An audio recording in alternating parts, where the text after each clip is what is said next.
If you are looking into buying cheap and safe FIFA coins, look no further than footcoinshop.net. They have the fastest service, an incredible loyalty reward system, and the best prices around. Use my creator code Inception when you sign up for your account and get a 5% discount with your order.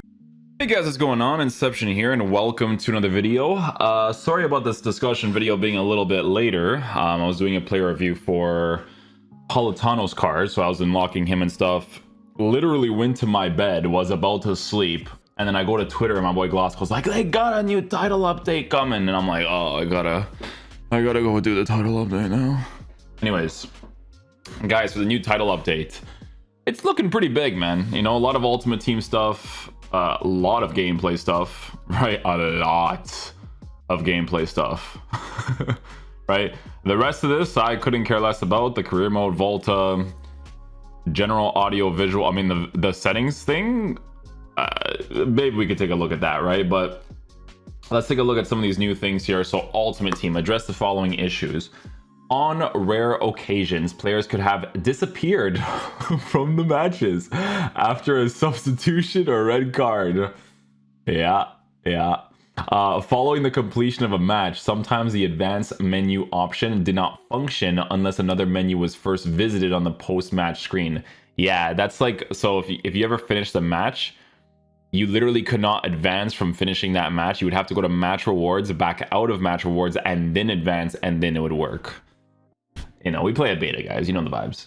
Address the ADA. I don't know this whole thing. The player item causing gameplay impacting issues. The item will become available for match use following a server release. And I've seen that. Like that's like the message they put on the game, but I don't really pay too much attention to that.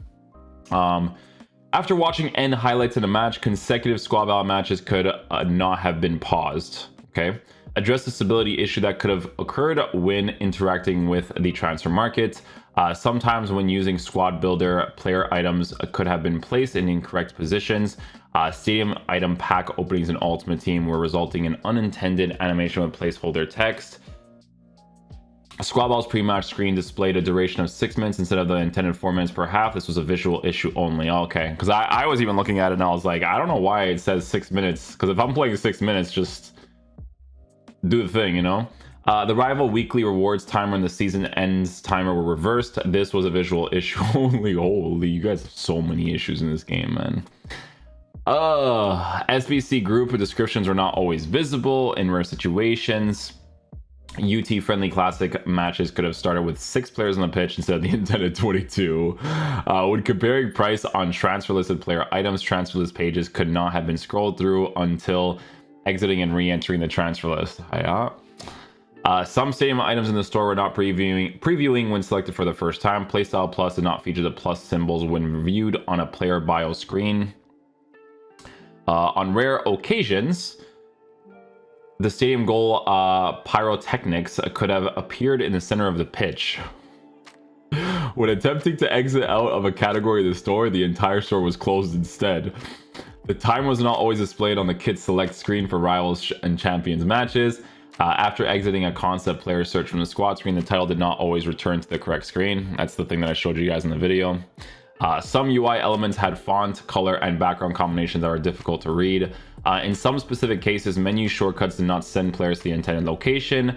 Yeah, so that's another thing I showed you guys in that video, the discussion video, where I pressed L trigger and it doesn't always go to the thing. In some specific cases, so in a rare scenario, menu shortcuts give intended preview pack animations. Some stadium items rewards were not visible. When selecting a manager item on the squad screen and entering the clubs tab, the search results do not always display manager items, blah, blah, blah, blah, blah. The store cannot have been entered. Okay, cool. I'm more interested in the gameplay stuff. Okay. Made the following changes. Increase the ball travel distance on manually requested clearances. Increase ball travel distance on manually requested clearances. That's good because the close ones, they still go too close. It's really weird sometimes with those ones. We'll see what they do with that in the actual game.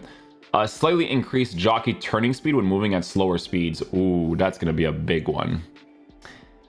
Yeah, that's going to be a big one. Slightly increased jockey turning speed when moving at slower speeds. Maybe it's a way to cancel out the R1 a little bit. We'll see. We'll see how that works. Slightly reduce the ball travel speed on ground and driven passes performed by players with the pinged pass and pinged pass plus playstyles.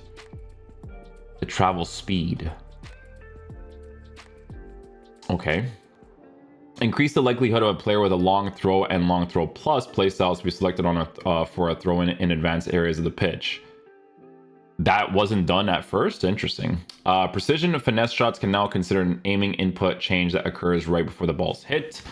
Improved visuals for the ball carrier in situations where a red card foul has been committed during a breakaway. Address the following issues. Sometimes the goalkeeper could have run past the intended location when rushing out of goal. Yep. Players without the intercept and intercept plus playstyles could have performed contextual sliding interceptions. Without the intercept and intercept plus playstyle could have performed contextual sliding interceptions. So are they just not going to do it if they don't have intercept and intercept plus? The ping's pass and ping pass plus playstyles were unintentionally impacting first time passes. Sometimes players could have made inauthentic movements when attempting to trap the ball. That happens a lot. Trapping refers to a player attempting to control the ball when receiving it. Yeah. On some occasions, a player could have slowed their run for a moment when attempting to trap the ball from a pass. The issue is more concerned when receiving precision passes. The drag back turn skill move did not follow the input angle as much as intended upon exit.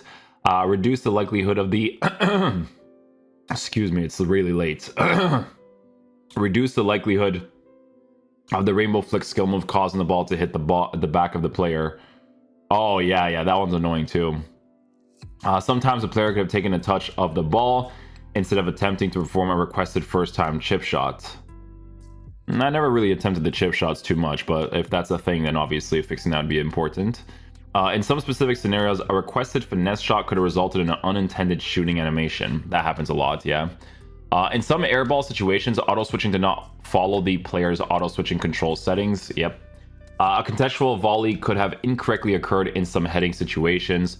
A requested header on demand could have sometimes resulted in a tackle instead. When the attacker dribbled straight at the defender could sometimes tackle the ball into the dribbler's path. Some players did not see a fitness decrease following playable highlight matches. During a corner kick, an incorrect idle animation could have played before the kick was taken. Improved referee logic when determining foul calls in situations where the ball carrier is shielding the ball. Improved referee logic when determining offside calls in situations where defenders miss an interception. Improved referee logic when determining foul calls in situations where players are jostling for the ball while it's in the air. In some cases, players who went over the ad boards could have passed through non-playable characters while returning to the pitch. In some situations, slide tackle animations did not play correctly. An unintended animation could occur during a stop and face goal request. Isn't stop and face goal request, isn't that just like L1? I don't know what that means. That's really like vague. Because L1 is when you just touch the ball and it faces the direction of the goal. So I don't know if that's what they mean. Players could sometimes pass through ad boards instead of jumping over them. Sometimes a shot could have resulted in the ball passing through a defender's foot during a tackle. That happens all the time. In rare cases, adjusting player positions and team management during a match could have resulted in players disappearing from the match. Following a contextual sliding pass, sometimes a control player would not automatically switch the intended pass receiver. Following a slide tackle that results in the ball being pressed or passed to a teammate, sometimes the controlled player would not automatically switch the intended pass receiver. That mechanic, by the way, is that they're mentioning there, that was like a really big deal in their new gameplay mechanics like 2 years ago, and it was never really a consistent thing, you know? It was like one of their like selling points where someone does a tackle and the guy next to him will just receive possession of the ball and keep it going. You don't really see that often, to be honest with you. Yeah, agile dribbling right before a pass animation was completed could have resulted in the control player not automatically switching to the intended pass receiver. When moving to their position for set play, a player's running animation could have occurred incorrectly. A tired player's running animation could have occurred incorrectly sometimes. Wow, so many things, man. In some cases, a player's feet could have looked like they were not making contact with the ground. Following a save animation, the goalkeeper could have unnaturally transitioned to another animation. In some cases, goalkeepers did not celebrate passionately in some scenes after making a significant save. Improved several player emoting animations. When jogging, sometimes a ball carrier could put their foot through the ball when turning. A lot of this is like visual stuff. When in the ball tackles, sometimes players do not follow a quick directional input change. Reduce how often the CPU AI goalkeepers can do fake throw. Sometimes goalkeepers could have abruptly dropped the ball following the final whistle. In some rare cases, goalkeepers can have intentionally. Okay, cool. Top, oh, switch only. Oh, just a switch. Okay.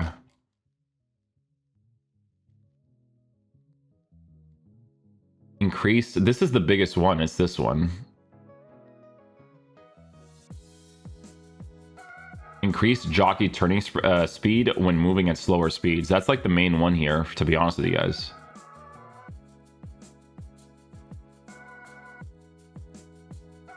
Because the rest of it is like unresponsiveness that they're fixing. But like the actual main one is this one, the slightly increased jockey turning speed when moving at slower speeds. So that just means your jockey speed is faster at slower speeds. So if someone's using like R1 against you, maybe you can turn faster, especially if you're holding like L trigger, R trigger. Potentially. What's the rest of this? This is like clubs and stuff?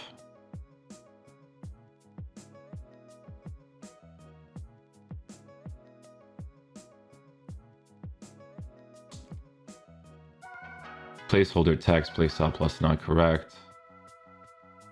Yeah, that's pretty much it. Nothing like too crazy, but sometimes they do these patches and like crazy stuff starts to happen in the game. Like stuff I'll never forget, bro, when they didn't say certain things in the FIFA 18 patch afterwards, and the game was completely different. It was one of those weird ones. But yeah, as far as I'm concerned, it's a slight buff to defending, mainly in the jockey system, and bug fixes for the most part. That's what it looks like.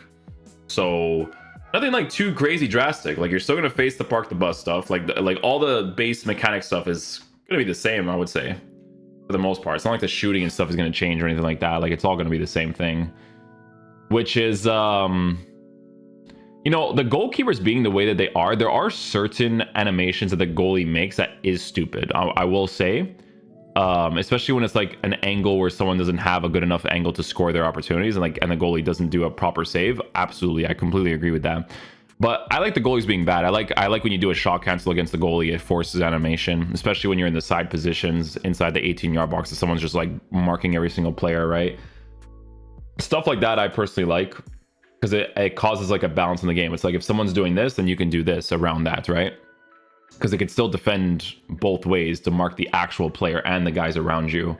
But yeah, I don't expect them to do like, guys, the park the bus stuff and the driven pass into the side area from the side area to the middle. Like that stuff is not going to change, I think, for the whole year. So don't expect that to be I would be very surprised if they do any sort of adjustments there, because in order for them to adjust park the bus, like direct passing would have to be removed, and then they would actually have to have proper attacking AI, and it's a bunch of stuff. That's why they never touch those things. That's why they never mention it. Even though those are like broken things in FIFA for God knows how long for the next gen version, they will never adjust those things for sure. But yeah, that's pretty much it for the little review that we have here.